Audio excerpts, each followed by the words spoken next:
என் நெஞ்சில் குடியிருக்கும் உங்கள் அனைவருக்கும் என்னுடைய வணக்கம். வணக்கம் வணக்கம் வணக்கம் வணக்கம். மிக மிக மிக முக்கியமான ஒரு நேரத்தில் நாம் இருக்கிறோம். திமுக ஆட்சியை வீட்டுக்கு அனுப்ப போற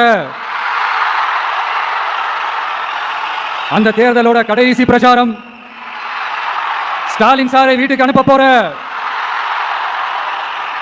அந்த தேர்தலோட கடைசி பிரச்சாரம், இப்படிப்பட்ட ஒரு ஆட்சியை, அதாவது மக்களை சுத்தமா கண்டுக்கவே கண்டுக்காத இப்படிப்பட்ட ஒரு ஆட்சியை, இப்படிப்பட்ட ஒரு தலைவரை வீட்டுக்கு அனுப்ப போற அந்த தேர்தலோட கடைசி பிரச்சாரம். ஆமா, பின்ன இப்படிப்பட்டவங்களை வீட்டுக்கு அனுப்பாம பின்ன கோட்டைக்கு அனுப்புவாங்க? எத்தனை எத்தனை பொய்யான வாக்குறுதிகள், பொய்யா சொல்லி மக்களை ஏமாத்திக்கிட்டு அவரோட லைஃபை மட்டும் நல்லா உயர்த்திக்கிட்டாரு. ஆனா மக்களோட லைஃபை அவர் எப்படி உயர்த்தினா தெரியுமா? வீட்டு வரியை உயர்த்திட்டாரு, தண்ணி வரியை உயர்த்திட்டாரு, தொழில் வரியை உயர்த்திட்டாரு, விலைவாசியை உயர்த்திட்டாரு, குப்பைக்கு கூட வரி போட்டாரு. இப்படி மக்களோட கஷ்டங்களை மட்டுமே அவர் உயர்த்தி வச்சிருக்கிறார். இன்னும் ஒரு படி மேலே போய், இன்னும் பல படி மேலே போய், தமிழ்நாட்டில் இது வரைக்கும் எந்த கவர்மெண்ட்டுமே வாங்காத அளவுக்கு கடன், அவ்வளவு கடனை வாங்கி வச்சுக்கிட்டு அந்த கடன் சுமையும் உயர்த்தி வச்சிருக்கிறார். எவ்வளவு? 5-6 லட்சம் கோடி. இத்தனை லட்சம் கோடியை வாங்கிக்கிட்டு எத்தனை பிரச்சனைகளை சால்வ் பண்ணிருக்கலாம். அட்லீஸ்ட் நம்ம இளைஞர்களோட அந்த கல்வி கடன் அதை ரத்து செஞ்சிருக்கலாம். சரி, இப்ப நம்ம விக்கிரவாண்டி மாநாட்டுக்கு போவோம். அந்த மாநாட்டில் நான் என்ன சொன்னேன்? நம்மளுடைய அரசியல் எதிரி யாரு? திமுக. நம்மளுடைய கொள்கை எதிரி யாரு? பாஜக. அன்னையிலிருந்து இன்னை வரைக்கும் அந்த ஸ்டாண்ட்ல ஏதாவது மாறணுமா? இல்லையே. இந்து முஸ்லீம் கிறிஸ்தவர்கள் எல்லாம் அவங்கவுங்க வழிபாட்டு முறையிலையும் வாழ்க்கை முறையிலையும் மட்டும்தான். ஆனா தமிழ்நாடு வந்துட்டா, ஒற்றுமையை காட்டணும்னு வந்துட்டா நம்ம கிட்ட யாரும் வாலாட்டவே முடியாது, நம்மளோட நல்லிணக்கத்தை யாரும் நாசம் பண்ணவே முடியாது. சொன்னமா இல்லையா? அன்னையிலிருந்து இன்னை வரைக்கும் அந்த ஸ்டாண்ட்ல ஏதாவது மாறணுமா? ஒரு இன்ச்சு கூட மாறலையே.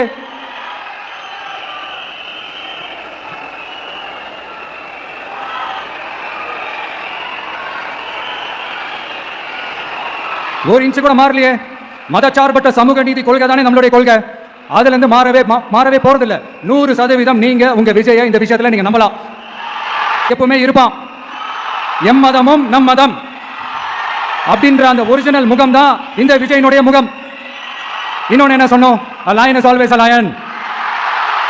சிங்கம் தனியா வந்தாலும் தண்ணி காட்டிடும். இது சும்மா மொரட்டு கான்ஃபரன்ஸ்ல எல்லாம் சொல்லல. உலகம் பூரா கடவுள் நமக்கு கொடுத்திருக்கிற கோடிக்கணக்கான நம்மளோட வகையறாக்கள் நம்மளோட இருக்கிற அந்த கான்ஃபரன்ஸ்ல நான் சொன்னேன். அதனால இந்த விஜய் ஒன்னு சொன்னானா அதுல இருந்து மாறவே மாட்டான். சும்மா இந்த ஸ்டாலின் சார் மாதிரி எல்லாம் கிடையாது. இந்த சிறுபான்மை சகோதரர்களோட ஓட்டு வாங்குறதுக்காக ஒரு பக்கம் கோடி கோடியா செலவு பண்ணி தமிழ்நாட்டு காங்கிரஸ் தூக்கி பைக்குள்ள போட்டுக்க வேண்டியது, இன்னொரு பக்கம் கட்சியை காப்பாத்திக்கணுங்கிறதுக்காக பாஜகவோட மறைமுக கூட்டணியில் இருக்க வேண்டியது, ஒரு பக்கம் கலர் வேஷம் போட வேண்டியது, இன்னொரு பக்கம் காவி வேஷம் போட வேண்டியது. நான் முன்னாடியே சொன்ன மாதிரி திமுகவுக்கும் பாஜகவுக்கும் ஒரு அண்டர் கிரவுண்ட் டீலிங் இருக்குது. எப்போ சொன்னேன்? கிட்டத்தட்ட ஒரு 1.5-2 வருஷத்துக்கு முன்னாடி சொன்னேன். அன்னைக்கு சொன்னது இன்னைக்கு இந்தியா முழுக்க எதிரொலிக்குதா? West Bengal CM Mamata Banerjee madam இதை தானே சொன்னாங்க. இன்ஃபேக்ட் ஸ்டாலின் சார் பேரை மென்ஷன் பண்ணி அந்த குற்றச்சாட்டை சொன்னாங்க.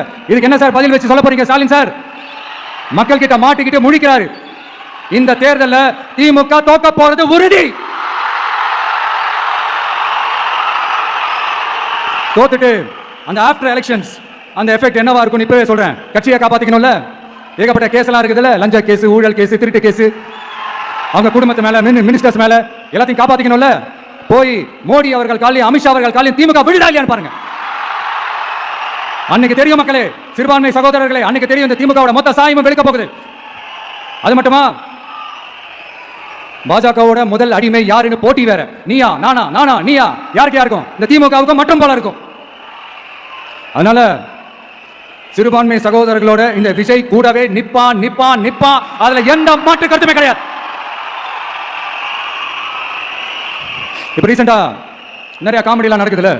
ஸ்டாலின் சாரும் இந்த மற்றும் பலரும் ஒன்னா சேர்ந்துக்கிட்டு இந்த கருத்து கணிப்புன்ற பேர்ல நிறைய அந்த கடுப்புல விட்ட கணிப்பெல்லாம் விட்டுட்டு இருக்காங்க. அதுல திமுக 300 சீட்டு ஜெயிக்குமா, மற்றும் பலர் 700 சீட்டு ஜெயிக்குமா? யோ, எங்கேயா இருக்கு இத்தனை சீட்டு?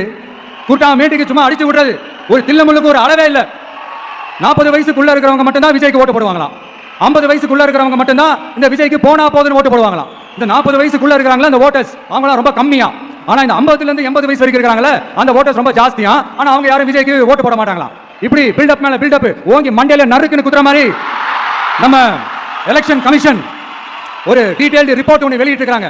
அதுல 40 வயசுக்குள்ள இருக்கிற அந்த ஓட்டர்ஸ் 2,37,00,000 சொச்சமா. அதுல 50 வயசுக்குள்ள இருக்கிறவங்களையும் உள்ள சேர்த்துக்கிட்டீங்கன்னா 3,65,00,000 சொச்சமா. அந்த 3,65,00,000 சொச்சத்துல 50 வயசுக்குள்ள இருக்கிற நம்மளோட அக்கா தங்கச்சிங்க மட்டும் எவ்வளவு தெரியுமா? 1,77,00,000 சொச்சமா. எங்கடா போனீங்க கடுப்புல விட்ட கணிப்பாளர்களே? எங்க போனீங்க? சும்மா டர்ஹனா டர்தான். இந்த கடுப்புல விட்ட கணிப்பாளர்களுக்கு ஒரே ஒரு கேள்வி. இந்த 60 வயசு மேல இருக்கிறவங்க, இந்த 70-80 வயசுல இருக்கிற என்னுடைய அம்மா, பாட்டி, அப்பா, தாத்தா, இவங்க எல்லாரும் நம்ம வீட்டு புள்ள விஜய், நம்ம வீட்டு புள்ள விஜய் அப்படின்னு சொல்றதெல்லாம் உங்க காதுல விழலையோ? இந்த உண்மையெல்லாம் வெளியில சொல்லிராதுன்னு 2 பேரும் நல்லா கவனிச்சு அமிச்சாங்களோ? அதனால இந்த கருத்து கணிப்பு, கடுப்புல விட்ட கணிப்பு, என்ன கணிப்பு என்ன விட்டாலும் திமுகவும் இந்த மற்ற பலரும் மண்ண கவ்வ போறது உறுதி. அவங்களோட இந்த ஆட்சி கனவு, லஞ்ச கனவு, ஊழல் கனவு, கொள்ளையடிக்கிற கனவு எல்லாம் கதம் தான். ரீசெண்டா பாண்டிச்சேரி எலெக்ஷன்ல, அந்த எலெக்ஷன் டேல கிட்டத்தட்ட 90% மேல போலிங் ஆயிருக்குது. விட்டா 100% ஆயிருக்கும் போல் இருக்கு. அதே மாதிரி போலிங் நம்ம தமிழ்நாட்டில் நடக்குதா இல்லையான்னு பாருங்க.